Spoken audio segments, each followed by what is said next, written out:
Donald Trump has once again become the U.S. president, defying critics who have long labeled him as chaotic and incapable of delivering substantial results. Yet, with his rapid appointments and ambitious agenda, one thing is clear. The next Trump administration, if realized, means business. But what kind of business? Will it ignite an economic revolution, or will it unleash chaos that could shake the global economy? Let's break it down, starting with the core of Trump's economic intentions. Picture this: Trump charging into the office with deregulation as his rallying cry, appointing Elon Musk and meme-worthy entrepreneur Vivek Ramaswamy to head the Department of Government Efficiency, or DOGE, yes, really. Their mission? Streamline America into economic overdrive. Think faster permitting, easier planning rules, and a Silicon Valley haven where AI can run wild, and possibly take over the world, but that's for later. Industries like tech are already rubbing their hands together in anticipation of a gold rush of innovation and profit. Oh, and let's not forget Trump's lovely pledge to slash $2 trillion from the government budget. Ambitious? Sure. Ridiculous? Maybe. But even a fraction of those cuts paired with targeted liberalization could massively boost the economy and keep Wall Street and corporate execs grinning ear to ear.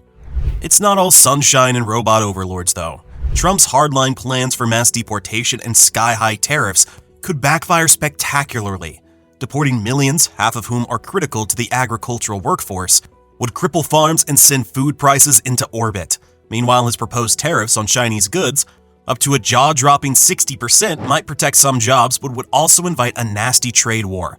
Think soaring costs, retaliatory tariffs, and global chaos. It's like trying to fix a watch with a sledgehammer. Bold, but not great for the watch. Now for the twist. Much of this might never even happen. Governing isn't reality TV. It's a slog through bureaucracy, political resistance, and legal landmines. Take tariffs, for example. Slapping them across the board would need congressional approval, and deportations? That's another logistical nightmare requiring state and local cooperation. Good luck convincing California to play along. In the end, Trump's bold promises are more likely to be watered down than fully realized, thanks to pesky little things like checks, balances, and reality. The only constant with Trump is his unpredictability. One day he's Musk's biggest cheerleader.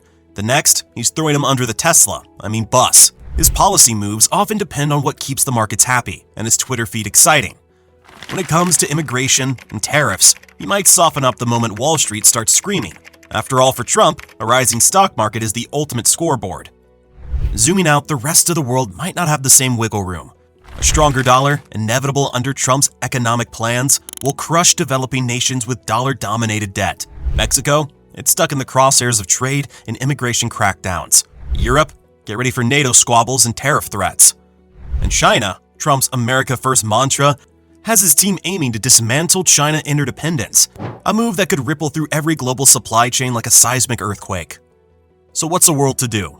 Retaliate? Tempting but dumb. America's massive domestic markets makes it almost bulletproof in trade shocks. Instead, other nations need to sharpen their own competitive edges. Europe could double down on tech innovation, while China might want to nudge its economy away from exports and toward domestic demand. The smarter move is to adapt, not scoff. Markets seem convinced Trump's bark is worse than his bite, except growth from tax cuts and deregulation, with his harshest policies tempered by political pushback. But make no mistake, Trumponomics will reshape the global economy, for better or worse. Because whether you see Trump as a chaos agent or a catalyst for reform, one thing is certain: the global economy is in for a wild ride.